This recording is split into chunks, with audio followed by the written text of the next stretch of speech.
Carismático e impiedoso, gente boa e veloz nas pistas, Lando Norris. Bom, já são 9 pódios na carreira, uma pole position com 24 anos. Sem dúvida ele já provou muita coisa. Mas você acha que o britânico será campeão da Fórmula 1 algum dia? Acha que ele é tão bom assim quanto alguns dizem? Ou é só fogo de palha? Se Norris vai ser campeão algum dia, ninguém sabe, mas eu tenho certeza que Lando Norris tem características de direção que sim, é muito digna de um grande campeão. Sabe quais são os diferenciais do piloto da McLaren? E se sim, acha que é algo planejado ou é um instinto natural de pilotagem? O que eu posso dizer é que seu estilo preferido de guiar torna seu desempenho no carro laranja ainda mais valioso. Mas será que é isso que faz dele uma joia rara e um piloto tão cobiçado por outras equipes? E mais, seria o único possível adversário de Max Verstappen nas temporadas seguintes? Seria o teammate perfeito e que daria a rivalidade à altura ao holandês? A gente vai descobrir agora.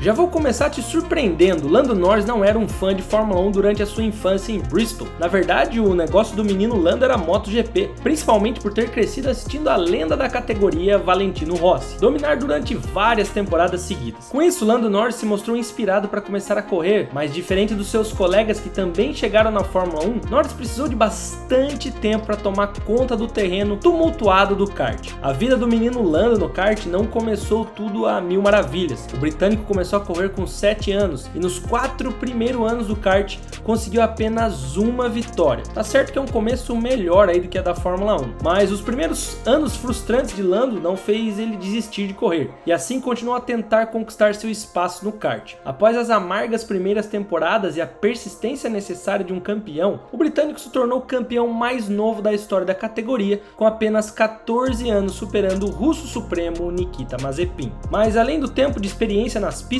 o que fez Lando Norris sair de coadjuvante para protagonista e destaque absoluto no karting? Bom, como todos devem saber, o kart é um campeonato essencial para os jovens pilotos descobrirem como gerenciar sua pilotagem e aprender a não se afobar na hora de uma ultrapassagem, saber ali a hora certa ou não de se deixar levar pela emoção. Não é à toa que muitos dos destaques da Fórmula 1 tiveram um brilho além da conta no kart. Com Norris não foi diferente. Após alguns anos de experiência, o britânico se mostrou um grande estrategista e conseguiu lidar com o carro muito melhor do que os seus rivais. Embora exista poucas gravações da época de Lando no kart, com a escassez aí da imagem que temos, dá para entender as técnicas que o britânico tinha para dominar seus companheiros. A mais impressionante delas, Lando sabia melhor do que ninguém até onde ele podia ir com a aderência dos pneus ali, o que ele tinha em mãos. Olhem esse vídeo e me digam o que vocês imaginam que sejam essas jogadas aí de volante. Embora pareça um aquecimento de pneu, o britânico fazia isso buscando entender o quanto ele podia contar com a aderência daqueles pneus ali que ele tinha no momento e consequentemente ele sabia qual era o limite ali para as curvas seguintes, onde entrar com o pé embaixo ou não. Após a conquista do campeonato de kart, o caminho traçado pelo Norris foi um pouco diferente do usual. A próxima categoria que teve o privilégio de receber esse jovem talentoso dessa geração dele foi a Ginetta Juniors. Como o nome já se diz, a categoria competia com o modelo Ginetta G40, um supercarro bem simples britânico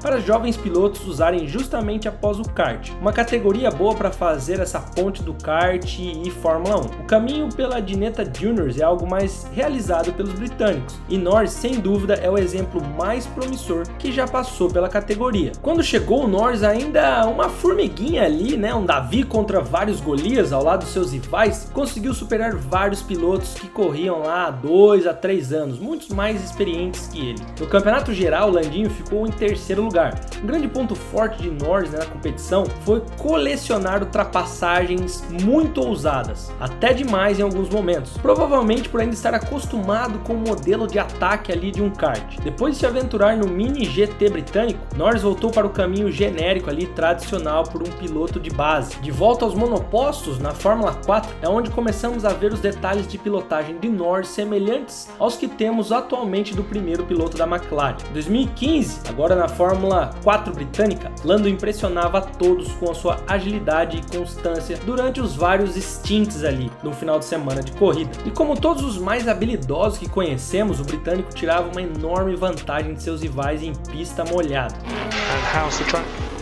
Wet.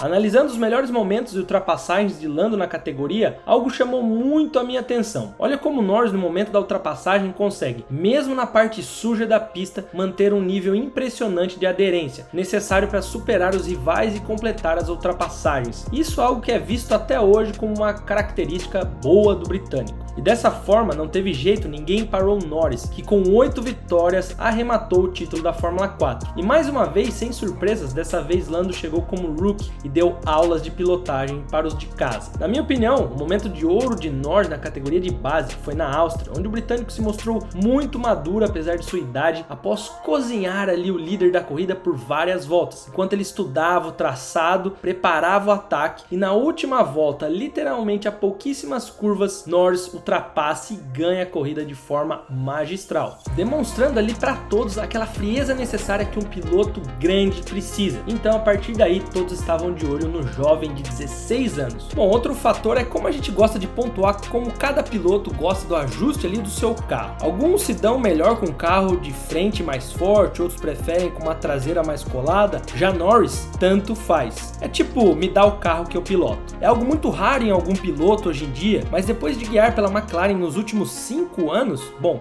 eu realmente não tenho dúvida que esse cara é capaz de guiar qualquer ajuste. Mas brincadeiras à parte, desde moleque, Norris sempre mostrou muito adaptável ao carro que pilotasse. Não à toa, o britânico foi super bem ainda como estreante, correndo de Ginetta G40, que é diferente de todos os monopostos aí, mesmo os de base. Levando essa informação em conta para a Fórmula 1, os fatos se tornam ainda mais sólidos. Na categoria máxima do automobilismo, o britânico provou para si e para todos que a sua consistência nas categorias de base não era fogo de palha, desde a sua primeira temporada na McLaren. Após disputar o título da F2 com o compatriota George Russell, Lando chegou para a Elite em 2019 para correr junto de Carlos Sainz, que já tinha passado pela nostálgica Toro Rosso, e também pela Renault, uma dupla da nova geração com o carro laranja. Nos testes feitos por Lando em Silverstone, podemos ver como as suas principais características de direção que o acompanharam sua longa jornada no kart nessa onboard. Por exemplo, testando o F3, dá para ver como ele sai derrapando ali do pit, jogando bruscamente o volante de um lado para o outro, justamente para conhecer o limite da aderência ali do seu carro, como fazia nos tempos de kart. Mas quando você chega na Fórmula 1, tudo é muito diferente, principalmente o nível de agressividade com o carro e a sensibilidade que você tem que ter, principalmente ao carro arisco da McLaren. A Fórmula 1 exigiu de Lando uma direção mais tranquila, mais sutil, ainda mais depois do novo regulamento de 2022. Embora tenha superado com folga o veterano Ricciardo em 2022 e carregando o time britânico nas costas naquela temporada, Norris destacou o quão difícil era guiar aquele carro e como ele teve que mudar sua identidade